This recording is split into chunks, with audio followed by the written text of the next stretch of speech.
सर्व वेदांत सिद्धांत गोत्रम तम गोत्रम गोविंद प्रमानंद सतगुरु प्रणतोष्मम अखंडानंद बोधाय संतापन्यम सच्चिदानंद रूपाय रामाय गुरुवे नमः। अखंड मंगलाकार व्याप्तेने चराचरम तत्पदम दर्शितम तस्मै श्री गुरुवे नमः। चेतनम शाश्वतम शांतम व्यमातीत निरंजनम नाद बिंदु कलातीतम तस्मै श्री गुरुवे नमः।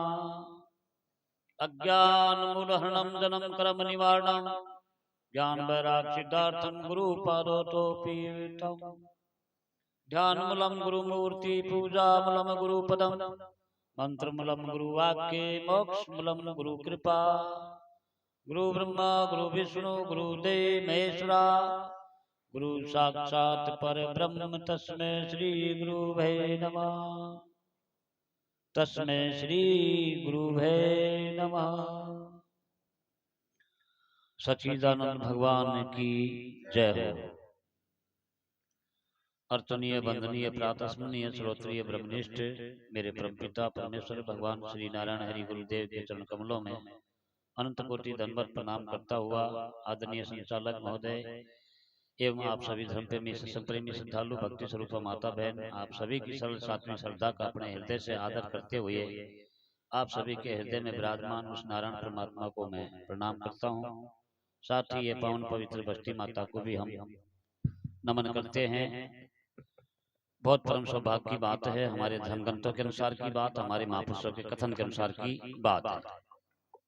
आप हम सभी ने बहुत प्रेम पूर्वक श्रद्धा पूर्वक भाव पूर्वक आज की रात्रि का सत्संग का श्रवण किया, महापुरुषों की वाणियों को सुना और सुन करके कहीं हमने उस चीज को अपने जीवन में अमल करने का प्रयास किया और हमको इससे कहीं अपने जीवन में कोई लाभ की अनुभूति प्रदान होगी, होती है। इसलिए इसको प्रत्यक्ष कहा है। प्रत्यक्ष जो प्रत्यक्ष होता है इसमें प्रमाण देने की जरूरत नहीं होती, क्योंकि अनुभूति अनुभव स्वयं करता है अपने आप में। जो भी कुछ होता है सुख का या दुख का अनुभव स्वयं ही करता है। अनुभव स्वयं का है, ये निजी बात है। जो निज की कहते हैं ना, अपनी निजी बात करो। निज बात क्या है? जो अनुभव है यही निज है। इसके लिए कहा हम जानिया अनुभव ज्ञान मिथ्या सब धोखा रे। अनुभव ज्ञान है, पहले भी वाणी में आया, अनुभव ज्ञान ही सत्य ज्ञान है। सत्य ज्ञान क्या है? जो अनुभव में आया वही सत्य ज्ञान होता है। जो अनुभव में नहीं आता वो भले ज्ञान होगा लेकिन सत्य नहीं, उसमें कहीं संशय रहता है। इसलिए सत्य जो कोई है तो वो अनुभव है। और महापुरुषों ने ये वाणी अपने अनुभव से, अपने निज अनुभव की बात कही है। अनुभव किया उसको, जब जाकर के कहा है। ऐसा नहीं कि देखा सुना हुआ कह दिया हो, नहीं, अनुभव करके कहा है। जैसे किसी ने अगर मान लो जो एक शक्कर होती है, गुड़ शक्कर होती है, उसको अगर मीठा किसी ने कहा है तो उसको अनुभव करके कहा है, ऐसा नहीं है।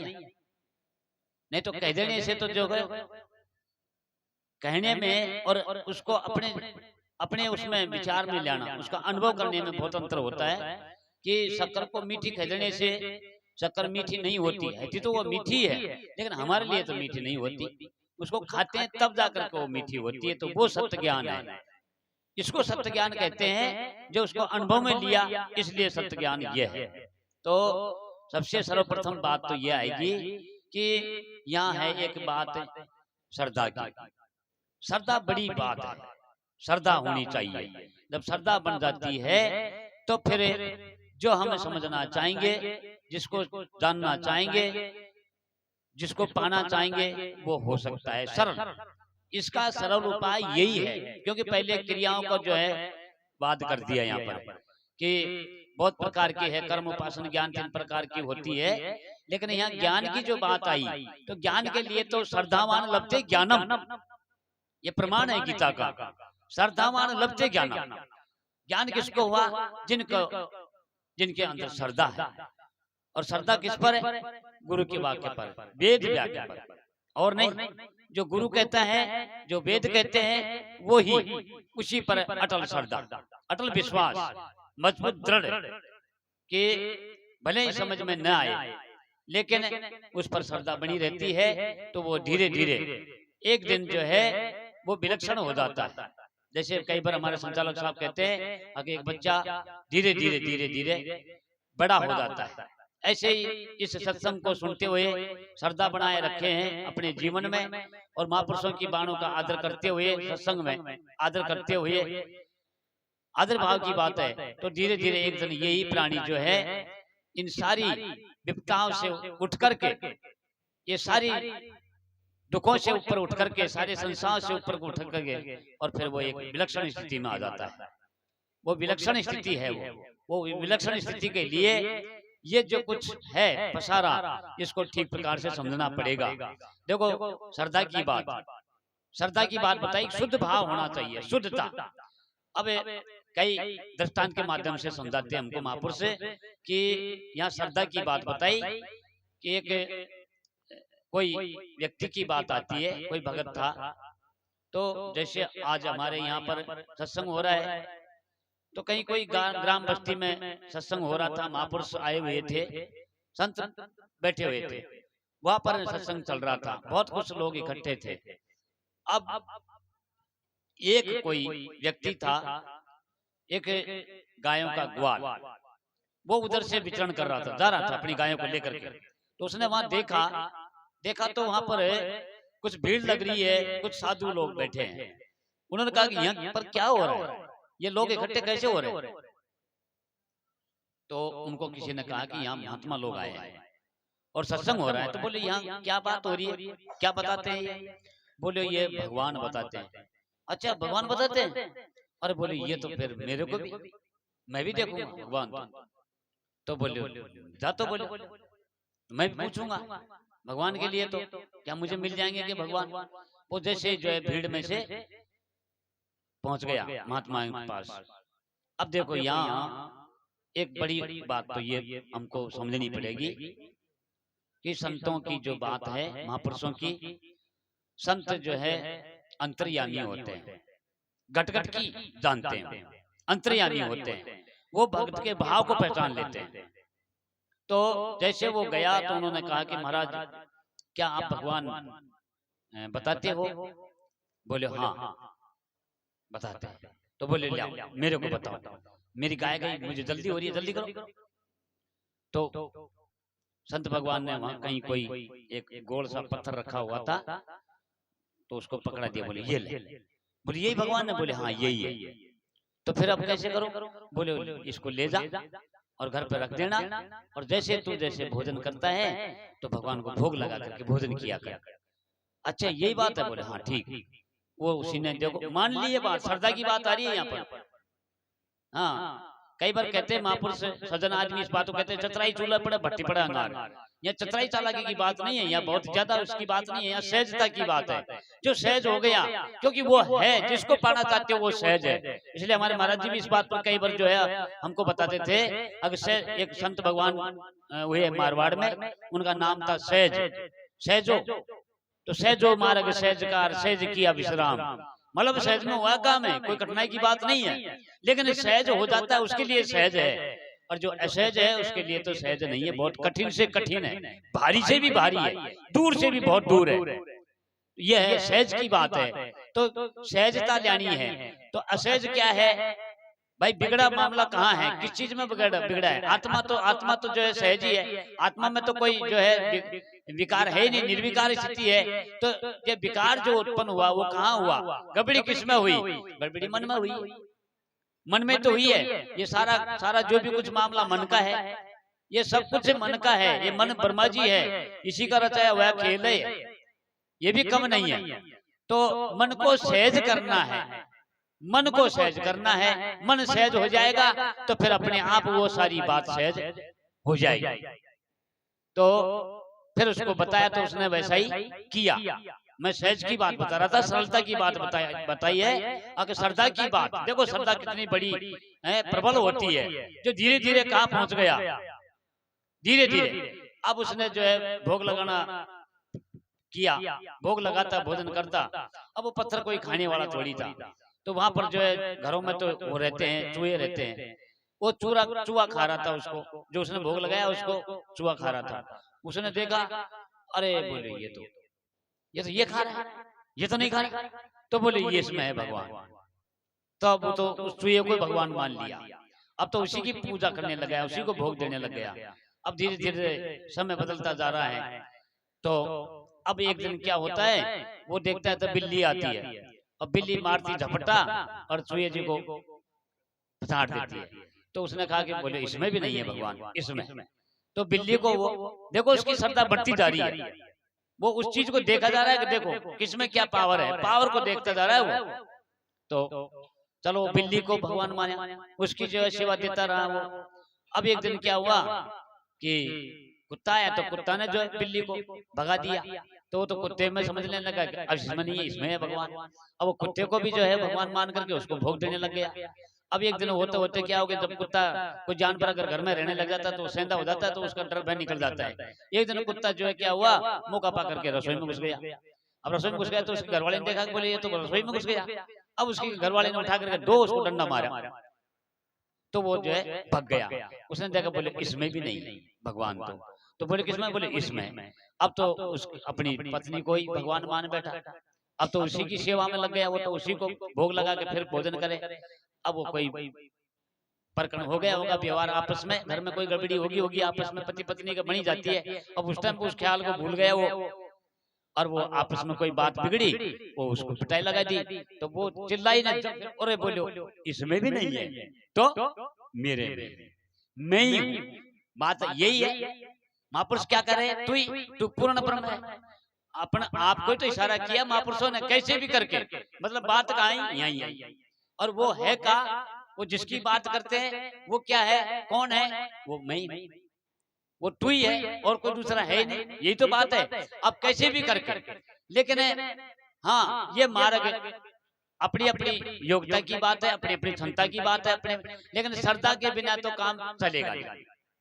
श्रद्धा और विश्वास होना चाहिए। भले हम कुछ नहीं जानते, महाराज जी कहते थे समझ में नहीं आएगा, बुद्धि काम नहीं करेगी, लेकिन मान लो, विश्वास कर लो।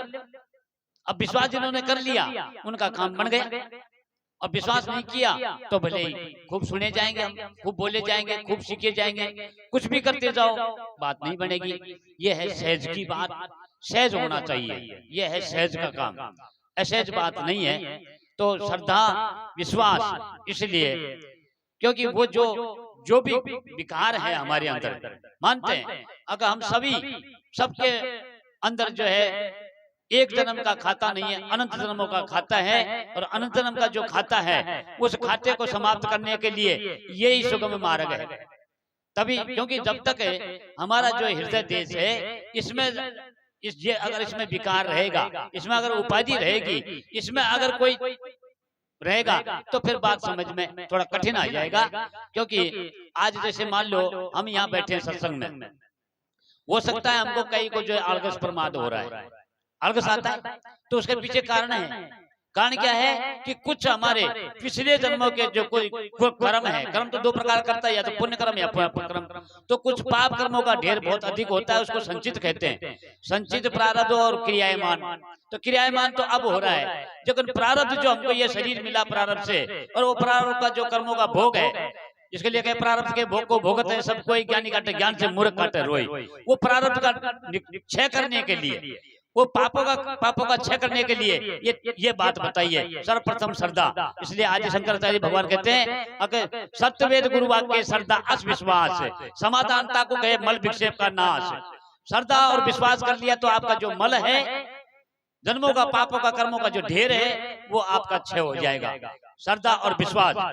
तो सत्यवेद गुरु वाक्य श्रद्धा विश्वास समाधानता को कहे मल विक्षेप का नाश। मल विक्षेपता के नहीं किंतु एक अज्ञान। अब एक रोग रह गया, मल और विक्षेप पर आपने ये 3 दोष, इन दोषों की निवृत्ति करनी ही पड़ेगी। और इनकी दोषों की निवृत्ति करने के लिए आपको जो है गुरु की शरण में जाना ही पड़ेगा, श्रद्धा बनानी ही पड़ेगी, विश्वास करना ही पड़ेगा, और आपको नमन होना पड़ेगा। नहीं नैवैसो नीच निमन बड़ी सब संत बतावे अहंकार दुख कर रहे, क्योंकि अहंकार भरा पड़ा है। महाराज जी कई बार कहते थे आके बसे कुसंग चाहे कुशल तुलसी मन अफसोस, महिमा घटी समुद्र की जब रावण बसो पड़ोस। जब अहंकारी रूपी अभिमानी रूपी रावण रहेगा तो फिर बताओ शांति कैसे मिल पाएगी और राम को कैसे पाएगा। इसलिए कुछ तो हमारे जो विकार है उनकी निवृत्ति करने के लिए अब एक दोष रहा है अज्ञान। तो अज्ञान की निवृत्ति तो ज्ञान से ही होगी। अंधेरे की निवृत्ति तो केवल और केवल कोई उपाय है तो प्रकाश ही है, उजाला ही है। लेकिन महाराज जी ने फिर एक और बहुत अच्छी बात बताई। बोले देखो सूर्य उगने के बाद में रात्रि को भगाने की जरूरत नहीं पड़ती, वो अपने आप ही ढूंढने से ही नहीं मिलेगी। अब तो ऐसी छाई हुई है कि कहीं कोई जगह खाली नहीं। अंधेरा का इतना तगड़ा वो है यहाँ अधिकार इस टाइम पे, अगर कहीं जगह खाली नहीं, अंधेरा ही अंधेरा है, घोर अंधेरा। लेकिन जब जैसे सूर्य भगवान उगेगा तो अंधेरा विदा, भगाने की जरूरत नहीं पड़ेगी, अपने आप ही ढूंढने से भी नहीं मिलेगा। लेकिन जब अंधेरा कब मिटेगा, इसलिए फिर कहा अके जबी नाम हृदय दरिया, अरे भैया पाप का नाश मानो चिनारी आकी बड़े पुराने का जबी नाम। अब वो जब तक नाम अपने हृदय में नहीं आ जाएगा तब तक यह हमारा अंधकार, यह हमारी अविद्या, यह हमारी भूल भ्रांति, यह हमारा संशय, यह हमारा रोग नहीं मिटेगा। इसलिए अज्ञान की निवृत्ति ज्ञान से होगी। अब ज्ञान कहाँ मिलेगा? गुरु के पास। क्योंकि अगर कोई सुख है, अगर कोई सुख का नाम है तो ज्ञान, ज्ञान के सिवाय और कोई सुख हो ही नहीं सकता। और दुख, एक तो सुख होता है एक दुख होता है, दो ही तो चीज होती है। तो जो दुख है वो क्या है, उसका कारण क्या है? दुख का अज्ञान। अब अज्ञान की निवृत्ति ज्ञान से होगी, तो दुख की निवृत्ति कब होगी? जब ज्ञान होगा तभी। तो इसलिए फिर कहा कि अज्ञान बरोबर दुख नहीं। देखो हमने अगर कोई दुख मान रखा होगा कि ये दुख है वो दुख है, ये तो खामे खा के दुख है, ये तो कुछ भी नहीं है। अगर असली दुख का पता लगा ले गए तो फिर जब कुछ ऐसी विचार बनेगा, सुखी होने की चाह बनेगी।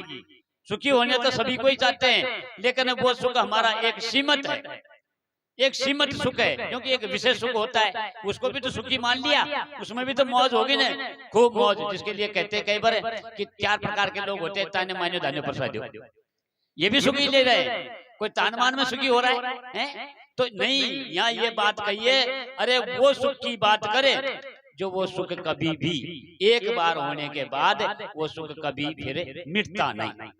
ये तो रोज ही बढ़ता है, रोज ही मिट जाता है, रोज ही सुखी होता है, रोज ही दुखी होता है। लेकिन वहाँ वो सुख की बात कहिए जो सुख एक बार हो जाए, एक बार दर्शन करने से संशय रहा न शोका, ऐसा देश अनोखा साधु भाई, ऐसा देश एक बार होता है, वो बार बार नहीं होता। जो एक बार होता है उसी को सुख कहा है, उसी को सत्य कहा है, उसी को धर्म कहा है। और वही ज्ञान है जो एक ही बार होता है। बार बार जो ज्ञान होता है वो ज्ञान नहीं होता, एक ही होता है वो। और उस एक ज्ञान को पाने के लिए हमें जो है गुरु का सन्मान लेना ही पड़ेगा। ये है खास बात।